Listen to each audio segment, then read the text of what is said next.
Hameen Media Group presents your NXT Next Level Wrestling Review. Yeet. With your host, Big Ray and the Vet. So, Yeet. Are you ready? We said, are you ready?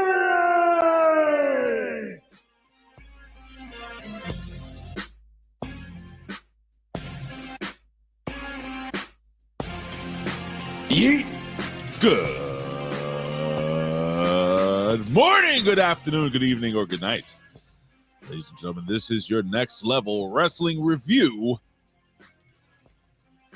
This is your NXT review show. But not only that, ladies and gentlemen, we give you news, a couple of reviews. Maybe we'll talk some gaming. Who knows? Movies. You know, whatever we fucking want to talk about, because this is our show. And who are we? Who am I? Ladies and gentlemen, I'm the pundit of the people. Pundit of the people, excuse me. The man with the plan, Big Ray, here to say to talk some Lucha Libre, which is your Spanish lesson for wrestling today. And ladies and gentlemen, I am not alone. No. For those tuning in for the first time, probably no one. I'm here with a man that is known as the best in the world.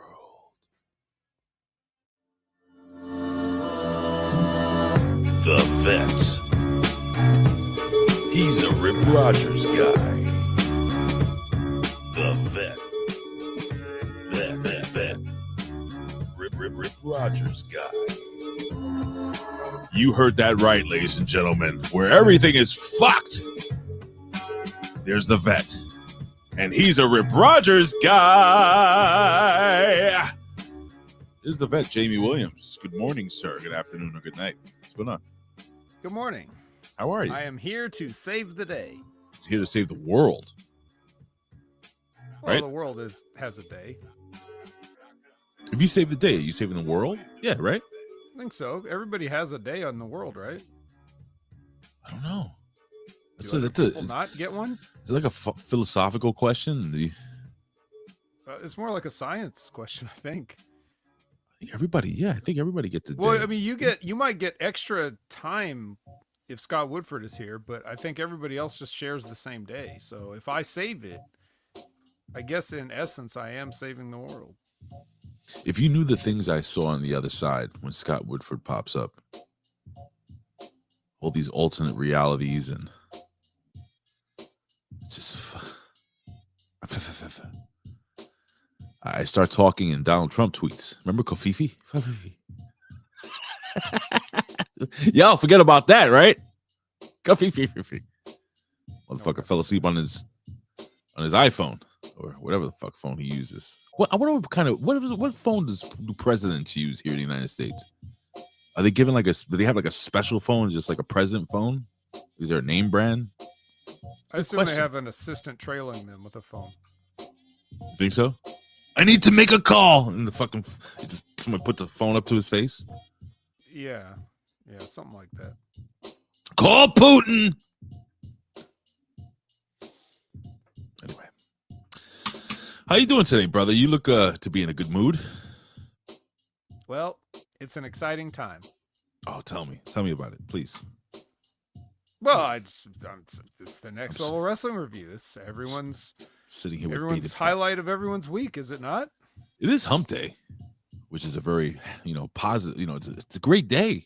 It's my day off, but for most people, in a normal world, it's a day where your week is halfway over. And if you're at work right now, depending on what time it is, what time zone, half the day is over. If you're on the East Coast, shit, Friday is around the corner. And so is Christmas.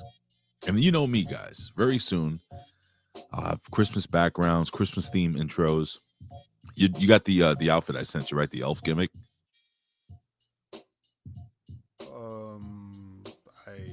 I'll have to check the tracking on the package with the because I sent you the link. The email that the guys. That's fine. have. That's fair.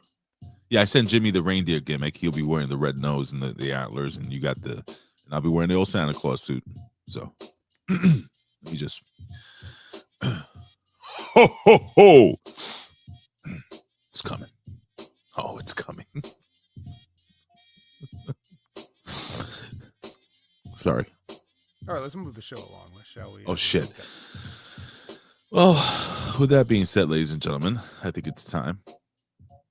Acknowledge me. Acknowledge me. You're going to acknowledge me.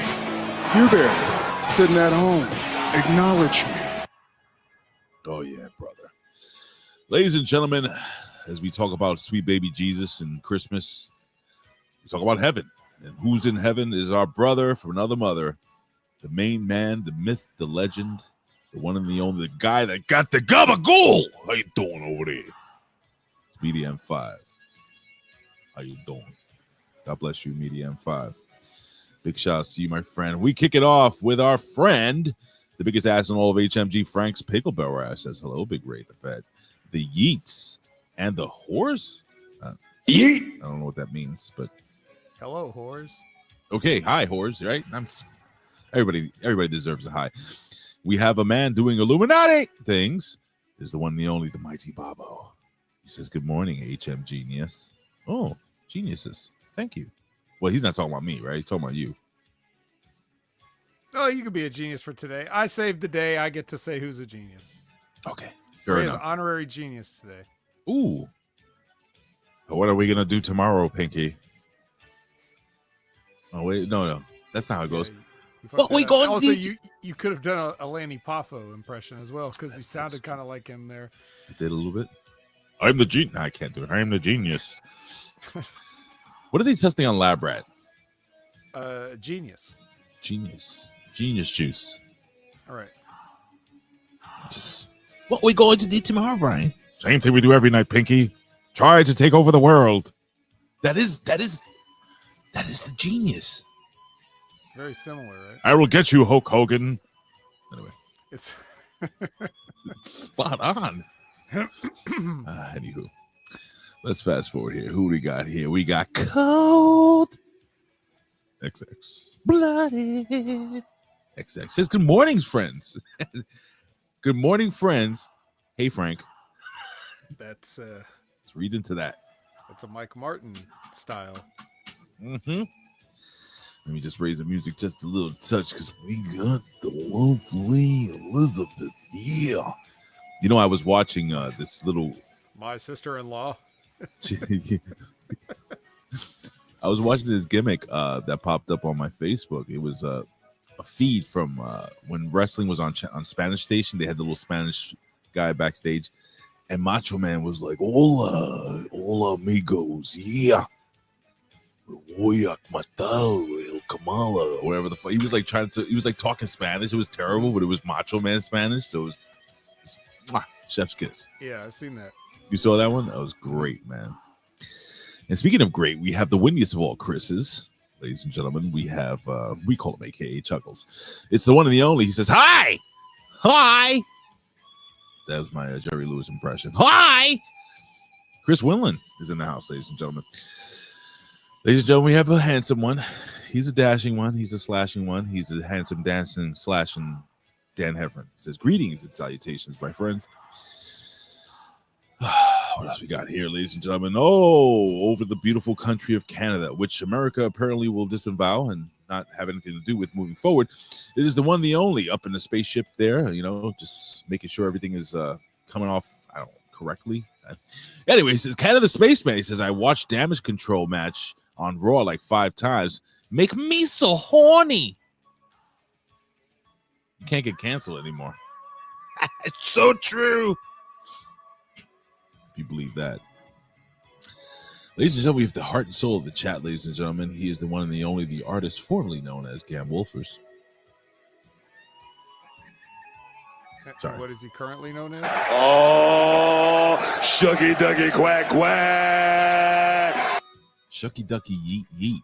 I wonder if I could combine it. Is it possible? Oh, Shucky Ducky Quack Quack. Nah, I couldn't do it. He couldn't get the timing. Anyway. Oh, who else we got here? Oh, we have my favorite Martin. This is the vet's best friend. What do you guys do? What do you guys, and you are our favorite. Well, not our favorite. I can't, you know, because all our children, we love them all equally. but you're one of our favorites. All right. What do you guys do when you guys hang out? You and your best friend. Oh, well, like I'm usually doing like a show, like a live on YouTube and Twitch thing, Mm-hmm. No, but I'm saying when you guys go doing his thing too, When you guys go out though, like do you go to the trailer park and look for women with teeth? Well, it's more of like a long distance friendship. Oh, I see. We're So busy people. We got things, So he never travels to where you live in Oakland? I mean, he could go to Oakland. Shit. I bet doesn't live in Oakland, man. It's an inside joke, folks. No. Batting. Number 13. Shortstop. What's his name? Oh, Al Robinson. Number 13. What's going on, Al? AKA the Odin. I don't know how to say that word. Oh boy, we have Revamp Wrestling. No longer in HD. Right? He's just plain old Revamp Wrestling. Def, 480p, Revamp Wrestling. Oh my God, what the hell is he? He says, "I'm up, Mom. I don't wanna." Oh, that concussion still. What is that from? Is that a movie? I'm not sure. Sounds like me. Every morning, my mom used to wake me up for school. What else we got here? Let me just. Oh, of course. Oh, I have a prop here. Let me see if it sounds better with this. Oh, it does. I am your father's brother's sister's cousin's former roommate. What does that make us? Absolutely nothing. That is what you are, Lone Star. The Dark Side Caster. He's here. Wonderful. Oh, so wonderful. We have the master and ruler of the world.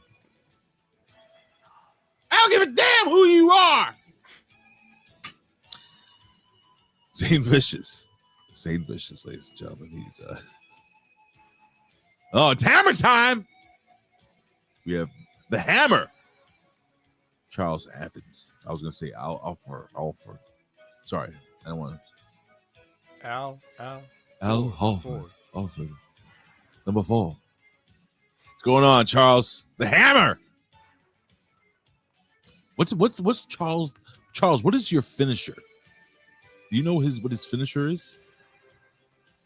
It's like a power slam or Oh my God. Let's think that one through. Maybe he'll comment. He might have changed it, whatever it was. But what Alfred, let me stop calling you fucking stupid. Hammer, what's your favorite finisher or favorite move to do on people like the vet? All right, let me fast forward this while. Let me see. Do. Oh my God. You know what I got to do here? The music raises. We feel magnanimous. We feel scholarly. We feel effervescent. We feel glorious. It is the glorious, magnanimous, and effervescent and scholarly Professor Chalvelo Veracruz. Time for a new profile pic, Professor. Yeah, you might want to change that profile pic of that, because that trash has been taken out. Of that tall baby, that tall toddler. He looks like a tall toddler. He does, right? With a diaper, with a shitty diaper. See what happens? Dog food. It's full of dog food. But you see what happens? I mean, I'm not trying to throw anybody under the bus, but I mean, he starts stooging shit off, and he starts getting all buddy with certain online marks, and then he loses his job. You don't see any correlation there? I haven't mentioned that. Just saying. And I think, oh no, let me put the music back up, ladies and gentlemen, because this is that time of year. You gotta get your J12 shot. Not the 11. That doesn't work as good on COVID-15. So just throwing it out there. What's going on, J12? He says, yeah. Oh, you a New York dude. I'm trying to find out where everybody lives without asking. That's why I keep asking Vet certain questions. It's a very New York thing. What do you do? What do you do in LA County. What's up? Suck. All right, he may live. Oh, I like this. I don't know who this is, ladies and gentlemen, but he may be new. She may be new. We don't know. Let's find out, ladies and gentlemen. We have a new friend here. Ronnie Donnie. I don't even have to he likes to party. Or she likes to party. I think it's going to be a he, right? Ronnie Donnie. He likes to party. He don't cause trouble. He don't bother nobody. That's right. I don't think there's anybody else here. Slick Ray. Oh, wait, there's more. So I have to keep the music going then. Keep that music. Because we have, ladies and gentlemen, our brother, all the way from Israel. He says, Shalom to you and all of yours. It is the king of 2K24, Aaron Ben Shlomo. He says, I want a tax refund from 2000 to 2024. Don't we all? 20 years straight? You haven't gotten a tax refund? Are you still waiting for your tax refund there, Pat? Oh, please. In Sacramento? I get that. Don't worry.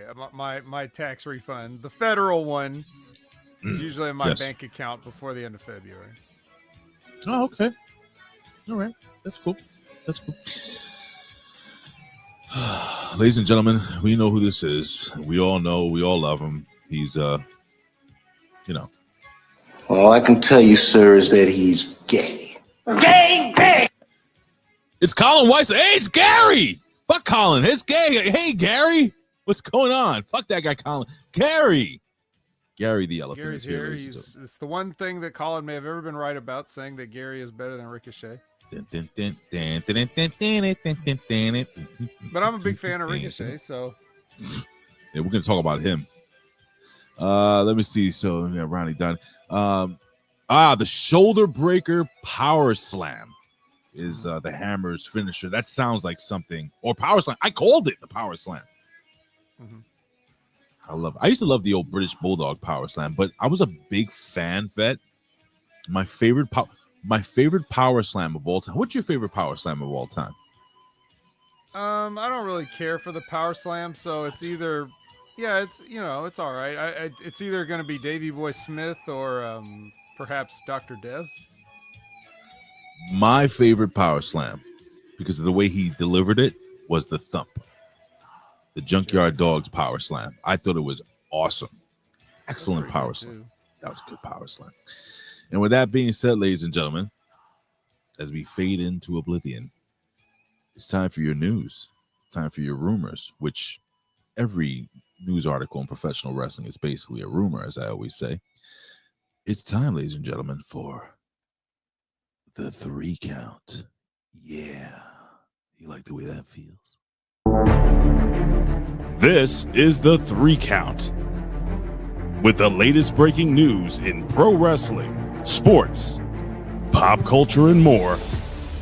Now, back to Big Ray and the Vet.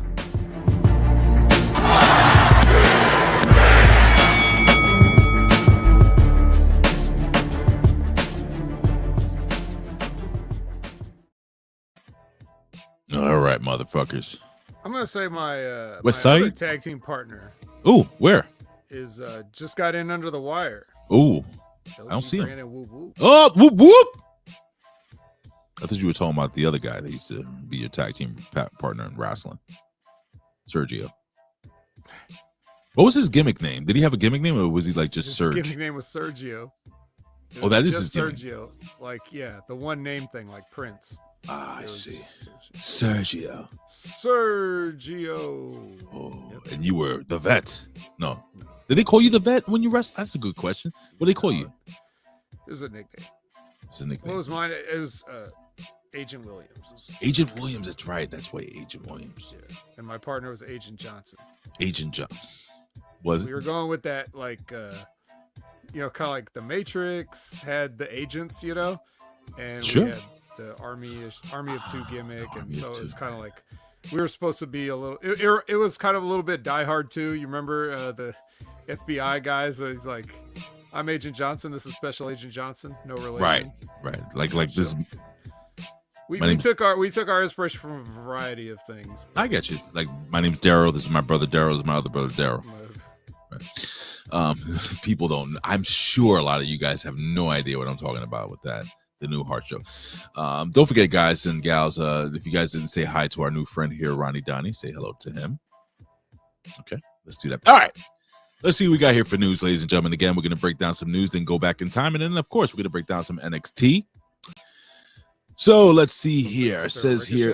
Didn't you mention Ricochet? You say we're going to talk about him? Well, let's talk about this fucking idiot. And I'm not going to go down all the fucking tweets and stuff. That's one of the top things here. But he's been going off the cuff, using a lot of obscenities and telling people to go suck his dick and go fuck yourself, and like some craziness. He literally just went off, I think, the other day. I'm gonna go over right now. I just want to make sure I got this right. I'm gonna go over the Hami Media group on Facebook, where we have the great William Alicia, and he's posting a whole bunch of shit here. And well, you know what? I'll just pull it up here. This is William Alicia's post. I'm gonna share this screen here with you, ladies and gentlemen. This is, again, you can join this very private and very exclusive group on Facebook. So let me just click here. And let's just take a look at some of this interaction. I'll read it for you real quick, Vet, and maybe you can give me some feedback. This is King Ricochet. He says, it's real funny to me how a lot of people used to love me under the tutelage of WWE, but the moment I jumped ship to another company, they turned their backs on me. Like, why? I don't get it. What else we got here? He continues, this app, and he's talking about the X, is filled with the most brain-rotted dumbasses, WWE shills, that I'm seriously consider leaving this fuck shit app. Like, the toxicity can't be good for any of you, especially those who consistently harass my wife. Well, she did it to herself. And I'll continue to say here, he says, so anyways, and he's just going on and on. Anyways, for the cretins, he's using the old cretins, the cretins. I wonder if he has a white glove and he slaps you in the face and challenges you to a duel. Who randomly started opposing me. Hell, even the people that supported me throughout, no matter what, go fuck yourselves. I don't trust any of you. I mean, there's just more and more and more. This guy is fucking, again, telling people to go suck their dick and all this other shit. I'll close this out, guys. If you want to read all this good stuff, head over to Facebook and check out the Hami Media Group. You see right here? It's very nice. Vet, your thoughts on this fucking guy? Losing his mind. I personally find myself to be like, I forgot the name of the actor, very funny guy, but if you ever seen the movie with Adam Sandler where he's a wedding singer and he's like, he's losing his mind and I'm reaping all the benefits, that's kind of how I feel. How do you feel about this, Vet? I said a lot there. Well, I wouldn't Good answer. I wouldn't do it. You guys know that. If you ever followed me, if you can point out one instance of me getting into it, either, well, in this case, it looked like, I'm sorry. In this case, it looked like he was arguing with theoretical people, because I didn't see anybody's like any responses or any of the other things. So but obviously, people get harassed online all the time. I'm starting to think that's the only reason it's what it's there for, but listen, I mean, you've said this, Ben has said this even as far back as when I used to do shit with Bill Apter. He used to say this to me. He's like, just don't sell it. Like, don't get into arguments with these faceless, no-name people that have nothing to do with you. Like, why are you so fucking sensitive, bro? And now I was talking. Well, okay, first of all, before you say anything else, let's not let you be the authority. No. Don't be so sensitive, guys. No, you can't be sensitive. Ray has nowhere to speak on this. That's why he asked me what my thoughts were. No, that's bullshit. Would you stop? We can find all the instances of Ray going back and forth with people that he knows. Let me tell you something. It's all a work. Or not. I could give a shit. Look at me. Look at me. He says I'm saying that now, but no, I'm saying this on my father's grave. I could give a genuine. You said shit. A lot of things that were wrong on your father's grave. It's starting to not mean anything anymore. Don't worry about my father's grave. Stop mentioning him. All right. Let me tell you something, brother. I could give two shits about what anybody says. You know what I do? There's a certain little fucking gimmick on Twitter, on the X now. It's one of my favorite things. It's called a block button. Just block them. I've learned this. How's the A show going? I don't know. I don't have anything to do with it. Why? No. How are your herpes?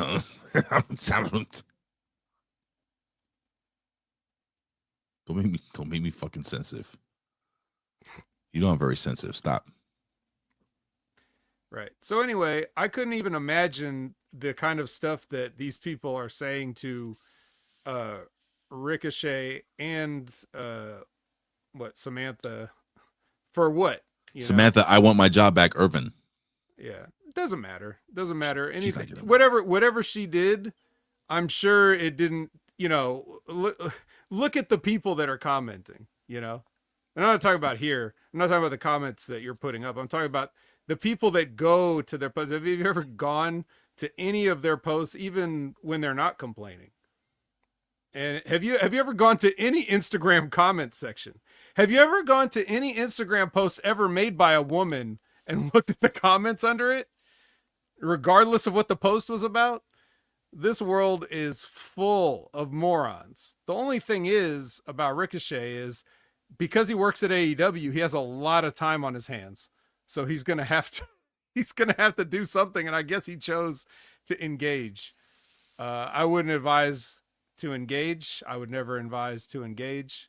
But I do think there's a lot of sort of like rocks and glass houses, something going on. Right. But not me. I am the most not sensitive person. Oh, I mean, I just don't get it, man. I mean, you got a hot wife, you make. Oh, speaking about that, yeah, Colin did mention here, and I have to throw this up. He says, "Don't get me started on Samantha." He's talking about Samantha Irvine, the greatest announcer apparently in all of professional wrestling history. I didn't want to. He calls her Miss. I didn't want to be an announcer, but couldn't find work after I quit, so now I want my job back, Irvine. Well, I'm supposed to take that as some kind of a credible. No, it's Colin Weiss. Oh, that's true. It's like hearing a turd talk. Anyway, but so now where does Ricochet go from here? His next match. Oh shit! All right, so let's see. Let me see. A lot of time to tweet in between. So apparently there was this gimmick on boy, Dave Meltzer's really taken a lot of heat recently for his stupid, insensitive conversation regarding old Dutch Mantel and burying people that donated certain amounts of money and stuff like that. I'm not going to get into all that, but he did note that Jon Moxley basically has creative control over what he's doing at AEW right now. Your thoughts? Jon Moxley. Let me just put it. Let me put it this way: Jon Moxley is responsible for what you're seeing on AEW regarding his character and his crew. Is it good? I don't know. I don't watch AEW anymore. No, it's not good. Okay. So he's not doing a good job. Jon Moxley? Yeah. Has he ever? No. Oh. Did he pitch Mitch, the plant? No, that was probably Jimmy Jacobs. Oh. Well, something that's been going viral is the fact that Francine, former ECW megastar, is still very fucking fine. And on her podcast, Francine said she was originally pitched to be guest referee for the Lola Vice versus Jada Parker match on the NXT 2300 special show, but she couldn't do it due to her abdominal surgeries.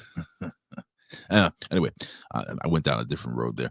She was then pitched to be a backstage interviewer, but her voice was shot. She was hoarse. So she had throat issues and something. Anyway, so they ultimately settled on just a simple cameo on the front row, which still went viral because once again, that woman can get it. Vet, your thoughts? And you can listen to her when her voice isn't hoarse whenever she does her podcast, Eyes Up Here with Francine. Mm-hmm. She's fucking very attractive. For those Queen of Extreme. Those into MILFs. Oh no. I just realized something. Hmm? Like anyone my age is a MILF or maybe even a GILF. What if they don't have any kids? Do they still get that designation, or do you have to have had a kid? You can't just be old. That's a good question. Like, what's the line though? Like, what are the rules here? What makes a MILF? What is a woman? Yeah, because if somebody gets teenage pregnant, are they a MILF? I guess so. I don't know for sure. But I guess with these are things we have to ponder down the road, ladies and gentlemen. Very deep conversations we have here on the Next Level Wrestling Review. Thank you for all joining us here, and don't forget, please hit the subscribe button if you haven't subscribed yet. Hit the like button, share, ladies and gentlemen. As me and Matt Schaffer will be finally fucking taking over. We're gonna have a big meeting tomorrow. It's just gonna be me and Matt, like FaceTiming, figuring this shit out. We'll be taking over. But it's a big FaceTime. It's a big FaceTime, a huge FaceTime. And subscribe to the A Show with April Hunter. She's awesome.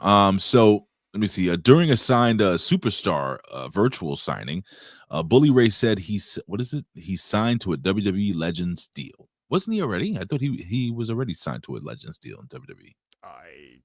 Maybe he re-upped or something. Oh, good for him. Good for him. You're a big Bully Ray fan, right? You love his punches. He said best punches in wrestling. He's got the best punches. Everything he says totally makes sense. His matches have great psychology. Elizabeth just broke it down. No kids, you're a cougar. Yeah, that's right. The cougar is just the lady of a certain age, and a MILF has to be a mom, I think. Generally regarded as one being of a certain age. But all right, so Mike Martin says MILF 21 to 44. Damn, that's a kind of a wide spectrum. But all it has to be as a mother. Right. Technically. Interesting. I mean, by the letter of the fucking term that I never heard of before the movie American Pie back in 1999, that's what it says. That is what it says. All right.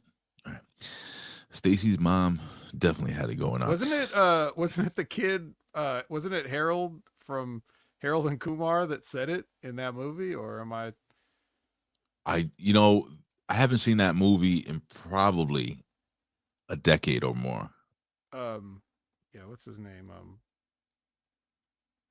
Well, anyway, yeah, I think he was like in American Pie at the house party, and he said it. Okay, why not? But it's a moment that went down in history. As MILF has become part of our daily vernacular. Anyway, let me see. It says PW Insider says that Globe Life Field, the host of the All In Texas, was under consideration for Sting's retirement show before AEW opted. All right, who the fuck cares about Sting's fucking retirement show? All right, let's see. There's some multiple sources that says, despite speculation on Speedball Mike Bailey going to AEW, he's still under contract with TNA through the end of the year, and hasn't had any conversations with AEW. So, Vet, my question too is, who the fuck is Speedball Mike Bailey? Is he any good? Speedball Mike Bailey is this Canadian guy that does like a well, you know how you like to bring up like movies like No Retreat, No Surrender, like some of those type things. He's got the sort of like, his gimmick is that like he's sort of a goody two shoes martial artist. Interesting. But yeah, he's just a small Canadian guy that does every one of his matches I watch, I'm like, well, I wouldn't take that, or I wouldn't take that, or I wouldn't take that. It looks like it all hurts. Right. So he's a bump machine, basically. Yeah, as long as you're the one bumping. Oof. Okay. All right. He almost killed Moose in their match. Yep. Twice. Moose? He almost killed Moose? Yes. How? With his crazy moves that he does. He doesn't wear kick pads with no shoes. Yeah. He Von Erichs it? He's barefoot and he wears kick pads. Who's this guy? Sifi Alpha? Anybody know that name? Huh? I went really down the well with that one. All right, so let's see. All right, so let me ask you a question about this whole situation here. This happened a couple of days ago. I think it was November 4th?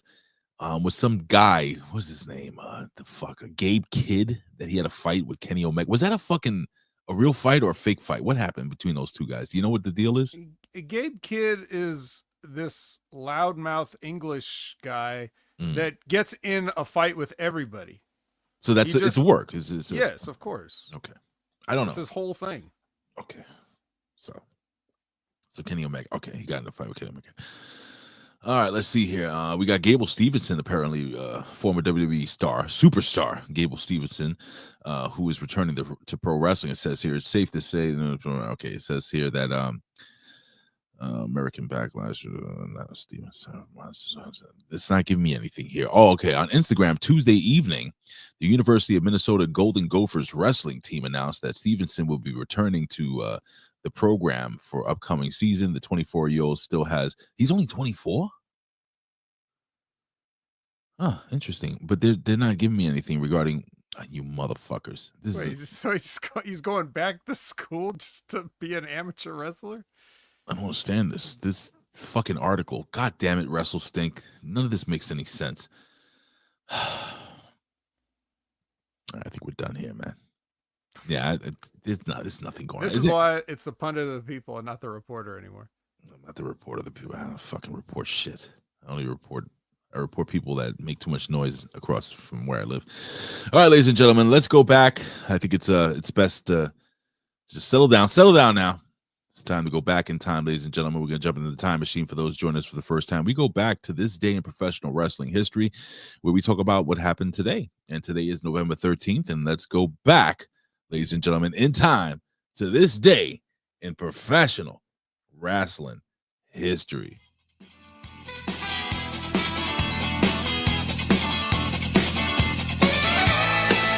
Will you stop? What you gonna do? Boobies. All right, ladies and gentlemen, it is time to go back in time to a better day, a yesteryear, if you will, daddy. Ladies and gentlemen, it is November 13th, 1950 something. Well, we went way back, ladies and gentlemen. I don't know. Most people didn't have color TVs at this time, if a TV at all. It was probably just one TV for the neighborhood.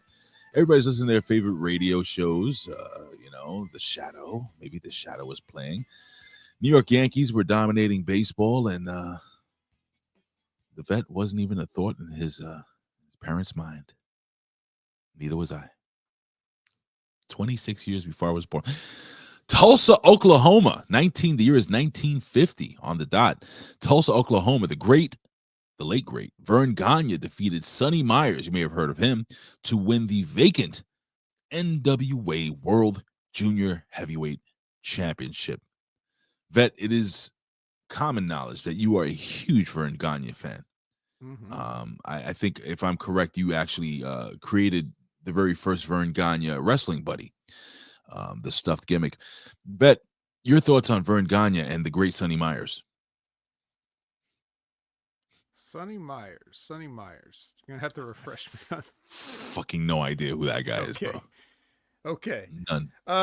Well, Vern Gagne was everybody knows him sort of as like the founder and longtime main event attraction of the AWA. Oh yeah. And he's from that sort of, the wrestling's got to be legit if it's going to survive school of thought, along with Luthez and other similar guys that had a towel and a terry cloth jacket to the ring. When they announced them, he would barely, he just kind of raise his head a little bit, throw a fist up in the air. That's what Kelani Jordan should be doing. Boy, oh man. We gotta take it back. But I'm gonna give you a heads up. I disavowed the entire main event because Kelani Jordan was in it. So okay. Just giving you. Let's fast forward to 1993. Oh man, these were good years, brother. 1993. That was probably one of my favorite years. 92, 93, 94. ECW held their very first ever November to Remember live event in Philadelphia, Pennsylvania. The main event was a winner-take-all match between ECW champion Sabu, I'm doing the point I'm giving, Road Warrior Hawk. What? Sabu and Road Warrior Hawk taking on the team of television champion Terry Funk and King Kong Bundy. Oh, what a fucking... This is long before the ECW you guys know. This is Eastern Championship Wrestling prior to the franchise. Todd Gordon? Yeah, this is Todd Gordon time. This is before franchise took the belt and said, fuck you, Ricky Steamboat and Ric Flair, and you can all kiss my ass. So, good times. What else we got here? Whichever wrestler, all right, they gives the rules of this shit, but that was basically it. But let me see. He says here that during the match, Bundy turned on Funk and hit him with the avalanche splash, allowing Sabu to get the pin. Point to this guy for Sabu, returning the heavyweight championship and win Funk's television champ. I don't know. Wait, close. So it's a tag team match, but singles titles were on the line. It was just some weird. It's Eastern Championship Wrestling, folks. Let's fast forward 2 years to 1995, and Vet's gonna love this one because Vet loves his karate Chinese wrestling from Singapore.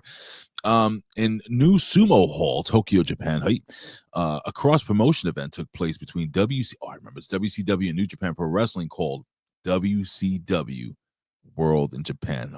The Vet, loosen your pants. I know they're getting a little tight on you right now. You love this shit. The main event saw WCW United States champion Sting. You may have heard of him. Think about it. We were trying to learn something about his retirement match in that Texas stadium, but apparently there was no time. No time. We had to talk about this. Yes.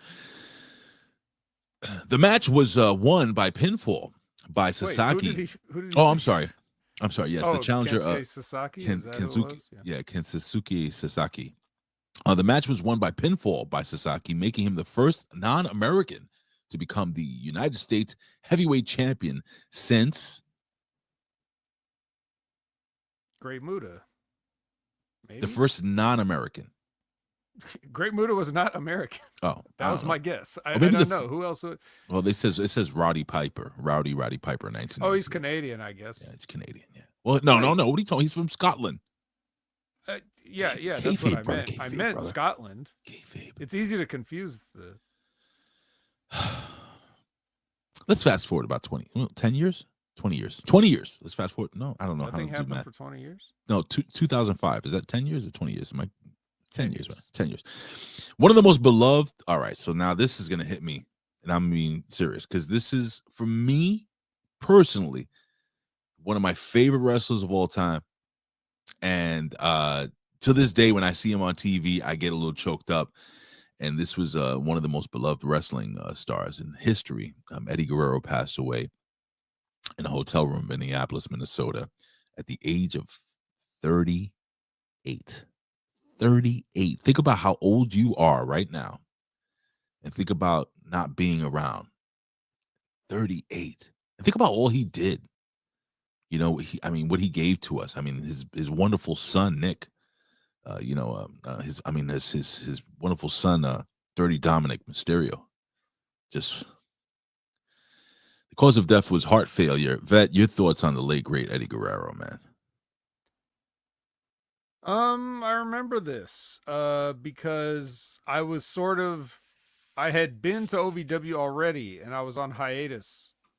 And this happened in between my hiatus. And it made me think about a lot of things. Ultimately, I, decided to continue on. And that's why I'm sitting here today talking to you guys. But, yeah, it was hard. One of the very few times a professional wrestler passed away, I felt it affected me personally. And I cried. Much like, definitely Owen Hart, hits you and stuff like that. But I don't know if any another death that really hit my heart hard, and it was more because my son loved him so much, was recently Bray Wyatt. These wrestlers going so early, man, it's just and even my dad, he left us way too early. That business is hard, man, on your body. My father never really told me whether he used steroids or not. I don't know. Maybe he did.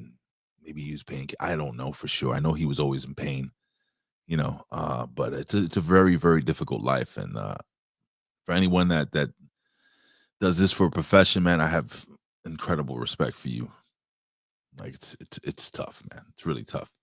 But Eddie Guerrero, man, is one of the greatest of all time. One of the greatest characters, one of the greatest wrestlers of all time. Just the total package. All right, let's fast forward to some better talk here. I don't know if this is better, but as TNA Genesis was held in the Impact Zone in Orlando, Florida, we had Christian, now known as Christian Cage at the time, made his first appearance, and AJ Styles, what is it? Christian made his first appearance, and AJ Styles defeated Petey Williams to retain the X Division title in the main event. Rhino and Team 3D, you may have heard of them, defeated Jeff Jarrett and America's Most Wanted, AMW. Were you a big fan of AMW back in the day? Nobody was. Okay, that's fair. Your thoughts on Christian Cage when he first came to TNA? It was one of the early examples of like, well, we're just going to get every guy that the WWE lets go. Yeah. You know, I kind of did not care that much about the run or anything over there, but it was good for him. And apparently it worked out for him because he did go back to WWE and he did become a world champion there. So he did for a day, right? Yeah. No, he had a couple times, but it wasn't, you know, but it's like, did he really need to do that in TNA? Yes. For WWE to have done that? No, he did not. He did not. Okay. Well, like Vince McMahon was watching those episodes. Yes. Oh, look at him with that belt. Yes. It's like he looks. I want him to be my champion. Yeah. It doesn't look like a rat face. So what was it that he said he was too ugly? The best story is that Vince McMahon wanted to put a fucking blue dot over his face when he came to the ring because he was so ugly. Right. I don't get it. I'm not like, you know, I don't play for the other team, but I don't think Christian's an ugly guy. I think he's a handsome guy. Or is it just me? Well, whatever he is, I think we can agree that was a stupid idea. Dumb. So stupid. I'm glad Vince McMahon's going to hell. People would say, oh, you would never waste valuable TV time with ribs. This is ridiculous. A couple more entries here. 2006 Monday Night Raw was held in Manchester, England. Jeff Hardy won the Intercontinental Championship after pinning Johnny Nitro. Oh, boy, I forgot about that. And in the main event, rated RKO, Edge and Randy Orton became the tag team champions after beating Ric Flair and Roddy Piper. Forgot about that, too. Following a spear from Edge on Flair, this would be Orton's first tag team title in Edge's 11th title at the time. Do you remember this time fondly, Fed? Roddy Piper and do you remember that was kind of a moment?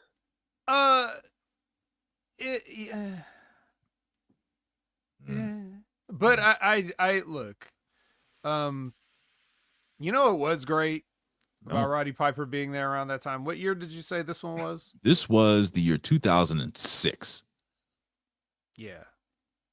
Not so much that, but one of the great things Roddy Piper did in the later run was the old school is cool promo when he was doing the thing with Chris Jericho. You remember when Chris Jericho was, this is probably like a couple years later, maybe 2008, because the wrestler had come out and Jericho thought he was going to have a match with Mickey Rourke, and then they ended up pulling him, not letting him do it, but he was still there at ringside. And then, so Chris Jericho had to fight like a bunch of legends and, you know, things like that. I got you, brother. I got you. We get a salute from our friend Tyler Helton. Good morning, sir. Kansas City Chiefs aficionado. Thank you for joining us here, my friend. Everybody say hi to Tyler. We'll fast forward to 2007 vet where on SmackDown, The Miz and John Morrison defeated MVP and Matt Hardy to win the tag team championships. We can fast forward here to that. We're almost done here. 2011 Turning Point, TNA Turning Point took place in the Impact Zone in Orlando, Florida. The main event saw Bobby Roode retain his TNA championship against AJ Styles. I think we can move on from that. And two more entries. We have AEW. All right, so now we're going into the AEW. What happened? Let me pause right before we get to the AEW. Absolutely. I just noticed that we're talking about anniversaries for things like TNA Genesis and also Turning Point. Mm-hmm. So they had both at some different points. They had these pay-per-views at the same month, and then they just moved them around, or is that? Oh shit! I didn't realize that. Yeah, I guess so. Did they get rid of Genesis? Do they still have Genesis? I know they still have Turning Point. Wasn't Genesis like a big deal? I don't know. Wasn't like the SummerSlam of TNA? I couldn't tell you. You'd have to ask the Holy huge shit. TNA diehards here, but Huh. we're talking about the same day in a different year. Right. So they had different pay-per-views in November. Right. On the 13th. I gotta look that up. I don't know. Vet, I gotta sidetrack really quickly here. So I'm gonna start buying like old video games, and I want to get like some old Xbox wrestling games. What website do you think eBay is best, like to get like older games, or do you suggest any other? Probably just because you have a chance to bid on something and get a good deal. Okay, so you would go eBay. Okay. If I'm looking, I would look there.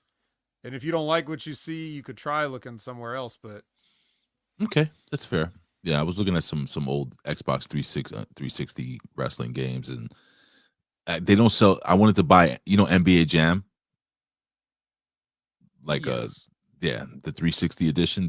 It's not available anymore, so I have to buy it on disc. So I wanted to get that too. I was wondering what website. Might cost you. Yeah, I know. It's very, very expensive. Anyway, so now we're in the AEW era of professional wrestling. 2019 AEW Dynamite was held in Nashville, Tennessee. Let's see how many people are still with this company here. The night opened with Jon Moxley. He's still there, beating Michael Nakazawa in 45 seconds. What the fuck is Michael Nakazawa? That's the oil guy. That's Kenny Omega's oil guy. Oh, yes. Okay. In the main event, we saw Kazarian versus and Scorpio Sky retain the AEW Tag Team Championships against Chris Jericho and some guy named Sammy Guevara. After Sky rolled up Jericho in a small package to secure the win. Sammy Guevara is still there, right? Barely. Scorpio Sky, is he still there? I think so, actually. He's never gone, on right? TV, but he's there. Kazarian's gone, right? Yes. Chris Jericho. He and his delicious tan are over at TNA getting ready for Genesis. Very delicious. Very delicious. We only have two quick little entries here. Vet left. 2019 again. Tickets went on sale for WrestleMania 36 due to be held April 5th, 2020. Oh, yes. Due to be held April 5th, 2020 at Raymond's in Tampa Bay. However, COVID-19 pandemic. WrestleMania did not happen in the stadium at all. In front of fans, WrestleMania was instead held at the WWE Performance Center in Orlando, Florida. The event, in front of no fans, you mean? In front of no fans, no sound. One of my favorite memes was like new attendance WrestleMania record 0. No, that someone. I don't remember that. Made that That's great. Yeah. I would like to. I'm gonna go back and just check that WrestleMania out. Because at that time, if you remember, people that love sports like myself were starving for any. I was watching fucking what do you call it? On ESPN, they were giving. No, not pickleball. What was the thing where you throw the sack in the hole? Colin knows. What do you call that thing? Cornhole. They had cornhole tournaments, dart tournaments. They were replaying old pool tournaments, bowling. And I was just like, I was all in. I was like, yes, fucking Greta. She's fucking throwing an old sack of beans in the hole. Anyway. And when they had that fucking WrestleMania, it was just like, there was no fans. They didn't have the screens or anything like that. No sounds pumped in. It was just, it's just vicious. You just hear everybody calling spots. That WrestleMania sucked for a lot of reasons. Mm-hmm. But, one of which being like that's where you had your cinematic matches, right? Mm-hmm. And you had you talk about Bray Wyatt, and that was wasn't that the one where you had the match with John Cena where he like took John Cena through the dimensions of his career and all his old gimmicks of this stuff, right? So you sit there and you watch that, right? This miniature film about John Cena confronting his past, like some sort of allegorical horror movie. And then the next is like, okay, now Drew McIntyre and Brock Lesnar go out there and just have a match in front of no people just because we're serious now. Like, that really exposes it when you see it like that. But I would say if you are going to watch one match, the Charlotte and Rhea match, I think that's the one you're going to want to watch from that one. That was the only good thing. They beat the fuck out of each other in front of nobody. It was awesome. I just wasn't Gronk, like, wasn't he the host of this or something? I think so. Yeah. Because Tampa Bay. Yeah, how'd that work out for him? And finally, Vet, 2020 on SmackDown, Drew McIntyre headed to SmackDown from Raw to confront Roman Reigns. In the night's main event, he defeated Jey Uso in an unsanctioned match. Well, then they shouldn't have a record of this here on this website. Ridiculous. Fucking ridiculous.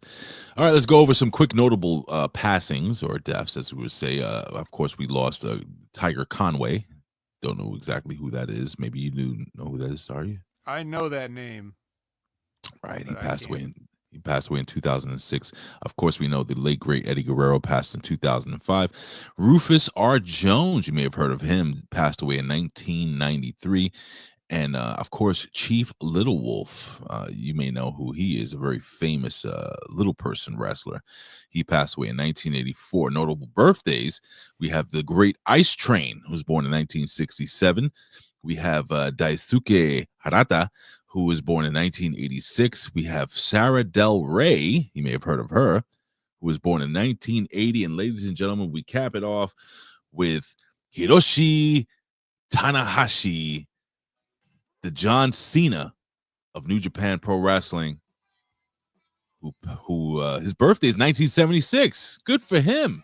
It's his birthday today, ladies and gentlemen. He's 48 years old, 49 years old, 48, 49, 48. I don't know how old he is. Who cares?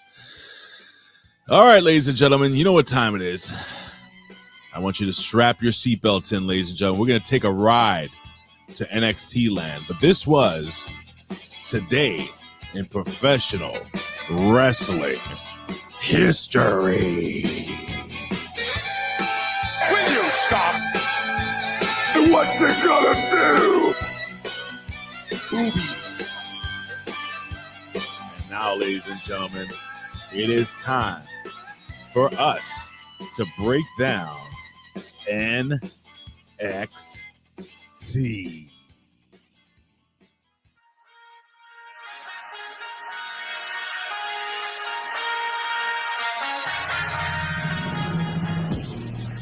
Uh-huh. Yeah. I like it. Yeah. Oh, shuggy duggy quack quack. All right, ladies and gentlemen, it is NXT, which came to us live on the CW from Florida. We're back home, ladies and gentlemen. We are home in Florida, ladies and gentlemen, for this week's NXT. And the Iron Survivor Challenge, Vet, is back.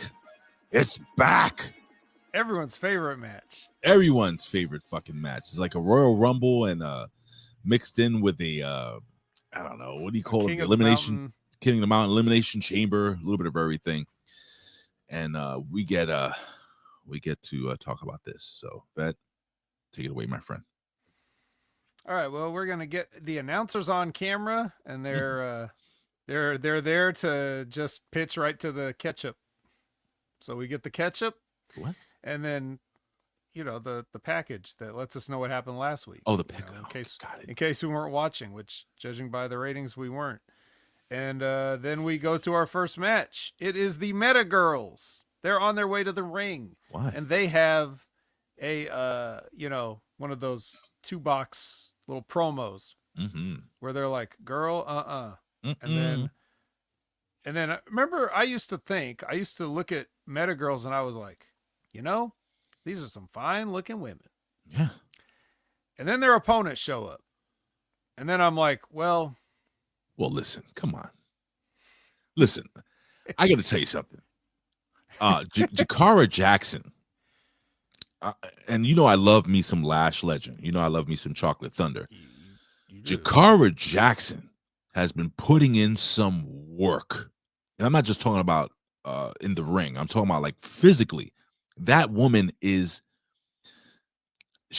Just look at her and then look at fucking fat Nikkita Lyons, and we'll talk about her later on during this fucking review. But Jakara Jackson is TV ready.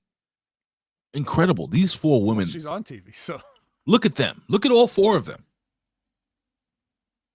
Look at all four of them, ladies and gentlemen. You have a flavor, every flavor of the rainbow or whatever the fuck. Oh my god, Jakara Jackson, man. Skittles. She looked great, man. But I'm interested to hear your thoughts on this match because, of course, you know Giulia and Stephanie Vaquer are going to give us greatness. But would they be able to carry Jakara Jackson, the Lash Legend, to a good match? What did you think? Yeah. I mean, the match was pretty good. Of course, there were some things that some notes I would give, but I'm not gonna give them here because everybody would be like, "What?" Yeah. But anyway, yeah. Well, what I mostly noticed about this was I like how Lash was handled in the match. Yes, she got herself over as the big threat, right? Because yeah, the lovely goddesses, as I call them, because I don't know what else to call them that covers it. They are not. No one's going to confuse them for a WNBA basketball player. No. So anyway, I was like, okay, how are they going to do this? And they did it, and they everything they did kind of made sense, and I liked it. And especially what I liked was at the very end when they got rid of her, she kind of like when she fell, she purposely bonked her head on the stairs. Into the stairs, yep. So that it was like, okay, this is why she wasn't able to make it. So shout outs to everybody involved with that, whoever's ideas those were. But yeah, and you know what the best part of all was? I didn't even think of this. The hot chicks in the ring. Yes. And the second best part was that you had Lash Legend in there, bigger than everybody, and no one did the low bridge spot that I hate. Oh yeah, you know, where they trick her into running into the ropes and she just looks like an idiot because she runs halfway across the ring while they've been already holding the rope down for 2 seconds. Yeah, you know, no one did it. They figured out a way around Lash Legend without making anybody look stupid, so I liked it. So it was a good match. Revamp Wrestling has a concussion. He's been saying he's got a concussion. I did not know this, brother. Go take care of that shit. What the hell are you watching us for? Yeah, I'm sure this is not helping. If you want to listen to us on the way, go ahead. You can do that. Just don't look at the screen because of the bright screen. The bright lights. Yeah, don't do that. Scott Woodford, where's Scott? I'm sorry. I know where's Scott? I don't know. Can anybody do a wellness check? He's an important man. Right. He's got probably some things. If you guys talk to Scott Woodford, let him know that we were thinking about him. I'll reach out if I don't see him. Well, speaking of concussion, the goddesses hit the EVP trigger on Miss Jackson. Yeah, right. Sorry, Miss Jackson. Yeah. And then the glistening guy comes in, and he's like, "Hey guys, what if, huh? You know, like you guys versus each other, huh? What happens?" And then they both said their pre-scripted line in English, and we're out of here. English, right? That guy sticks out like a sore fucking thumb. He shines out like a sore thumb. Who is he? He shines out like an oiled thumb. Yo, come on. Let's be real. Listen, I'm not. You're gonna think I'm crazy. I'm not into like that girl on girl action. I'm not trying to sound like a, whatever. I'm not. It's not my thing. Eric Bischoff would have no interest in. No, but I was hiring you. I was just like kiss. If you know what I mean. Now Kith. Now Kith. Yeah, like Mike Tyson with his pigeons. Bro, if this is a shoot, Tyson knocks this kid out, right? Come on. Yeah, only if it's a shoot, though. Jake Paul couldn't whoop you, Ray. No, he would beat my ass. All this stuff is this is a work. So if you just want confirmation, I guess we'll see. All right. Anyway, I hope he knocks them out. I hope he bites them right in the cup. Definitely taking off a chunk of his penis with me. Anyway, but this was anyway, I enjoyed this. Ruca. Ruca. Ruca enters, and then we go to break, and then Cora Jade enters, and we get another promo in the picture. Right, the picture gimmick. I assume it was terrible because it was Cora Jade. What did you think? Well, it was terrible because it was Cora Jade. Just making sure.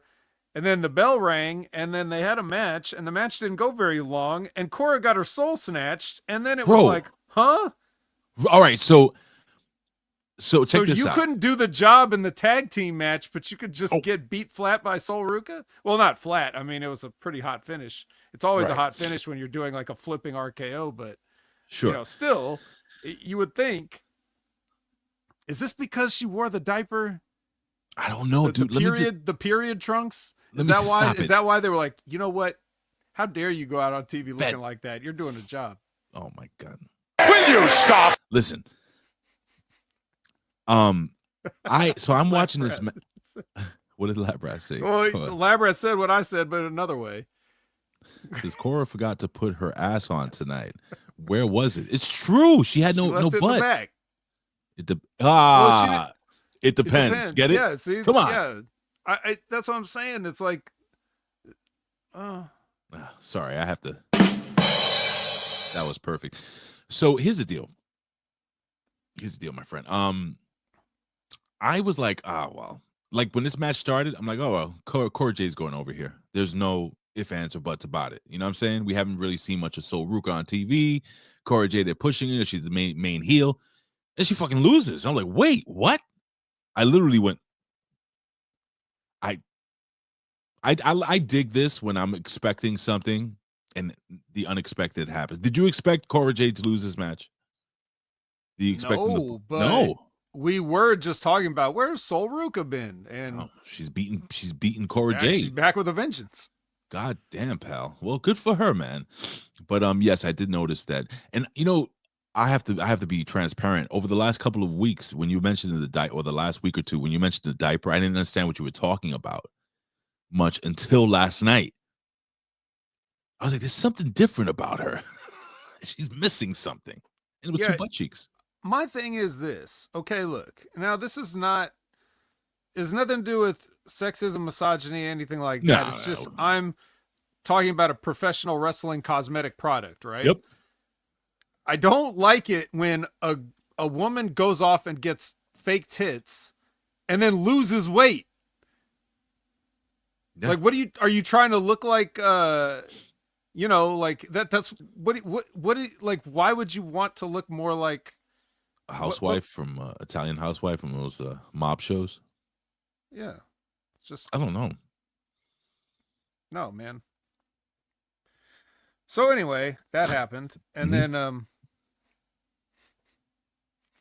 just leave that for and let me quickly throw this out there because you think Elizabeth? Because I don't want Candace Spaceman to cry. Oh. But he said, did it take all of you to notice Jakara Jackson only when she was finally on Raw or SmackDown? When I mentioned her on Next Level, almost nobody here knew who I was talking about. Shame on you. I assume he's not talking to us. He's not talking to us. We have to talk about Jakara Jackson all the time. But yeah, we've been talking about Metaphor forever. So we reviewed Jakara Jackson's matches and he thinks nobody's talking about her? Come on, Candace Spaceman. Come on, bro. We already know that. Yeah. And I know about Hollywood Haley Jade too. She's over with me. Who doesn't? OVW. Anyway. OV-dub. All right, anyway. So Ced and Javon walk. Why? And then we get the Karate Carmen, Dion Lennox, this Ashanti the Adonis, Brinley Reese, love quadrangle for the CW network. Jesus, bro, cut this dumb shit out. I don't even think this appeals to young people. I'm not a young people anymore. So, but I would almost guarantee, as Charles Barkley would say, I guarantee that nobody fucking likes this dumb shit. They took Karate Carmen, they made her like a fucking like a hua, joke. What is going on here? Oh boy, this is just the shits. You want to know what else is funny? Colin at the Glory Hole. Guess who's booked for Bloodsport? Oh, former UFC heavyweight champion. Why is his name not ringing the bell? Tell me the name. I can't remember his name. Well, I don't know who you're thinking of, but I'm sure he's a wonderful human being. Karate Carmen. What? Yeah, you know, the legit karate athlete. I You know, that one that went over to TNA and tore it down with Jordan Grace? I was thinking about Josh Barnett. Well, that's his event, but I'm just saying, like, guess who's booked on it? Karate Carmen. Why? Because she does karate. So what is this blood sport thing? What is this? It's a work or It's shoot? an event. Look, you're missing the point. The point is we know what she's supposed to be. She does karate. And over here, she's doing this fucking, you know, One Tree Hill bullshit. This nigga is One Tree Hill. She's doing this. Girls. I don't know. Some shows. I don't want to wait watch any of them. for my life to be over. Right? What?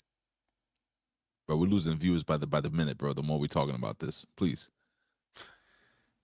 Well, this isn't going to help because Wesley is up next. Shit. And then Ava has a meeting with the entire tag team division, and she's like, "Hey, you guys, step up." And then we get Cedric the Alexander versus Wes the Lee.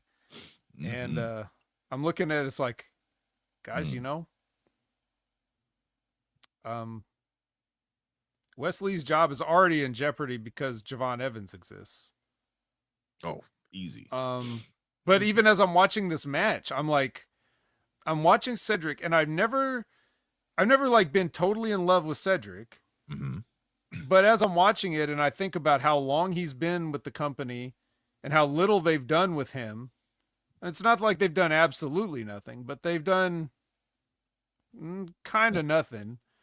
And here is even Wes Lee, like we've had to suffer through how much Wes Lee TV time. Yeah, it's a lot. And even Cedric Alexander would have been a better person for any of these roles. Yo, the hammer says something. Just make a note of this when we review the match, because he is correct. How long was this match, more or less? I can't, like about 10 minutes. Was it about 10 minutes? Something like that with entrances. Bro, they got everything in. They fucking went balls to the fucking wall. And did you feel like this match was kind of? I mean, it wasn't bad, but did you feel it was a little chaotic? Maybe a little, but I wasn't really paying attention because it's Wes Lee. Yeah, I know.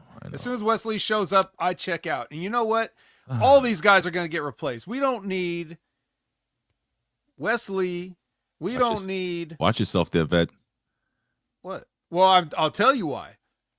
We don't need Wes Lee. We don't need Cedric the Alexander. Oh my God! We don't even need Javon Evans, because you know who What? just got signed. Who? To designated as a WWE ID athlete, none other than the legendary Cappuccino Jones. Fuck is that?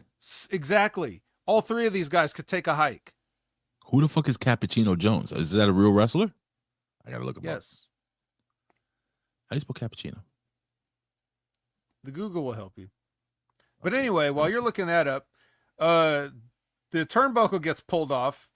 And Cedric runs into the turnbuckle when Wes Lee moves, hits his face on the turnbuckle, and then Wes Lee sexually assaults his face for the win, and that makes him a qualifier for the Iron Survivor Challenge. So, do you even know who this guy is, or are you just like, this is he? Put that official picture up, the WWE one, the prospect one. I don't know how to do this shit. Just do it. Okay, give me a second. I gotta stop the screen, and I gotta present this one. Okay, here we go. All right, it's up now. Bang. Look at that guy. Isn't he your favorite wrestler already? Good looking kid, right? Just look at that picture. That's all you need. Sign this kid, give him whatever he wants. Tell Wes Lee to hit the bricks. Cold Brew Cappuccino Jones. Debut 2022. Finisher Froggy Brew, the decaffeinator. So his gimmick is that what, he works at Starbucks? Or something. No, he just likes coffee. I don't really care. Look at him. Did you look at him? So I'm looking at it. He's a very handsome young man. Right. And you are a fan of coffee. So right off the bat, I feel like he's already won you over.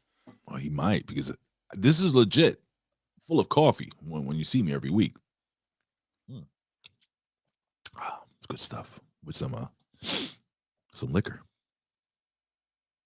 All right. So, I mean, sometimes I can't read you. Like, are you fucking... Okay, look, all kidding aside, I said this on, I think it was the Wreckage, Dad Wreckage. I think I said this. Why not? Yeah. I said, I never seen this kid wrestle 1 second. I never seen him. I never heard a promo.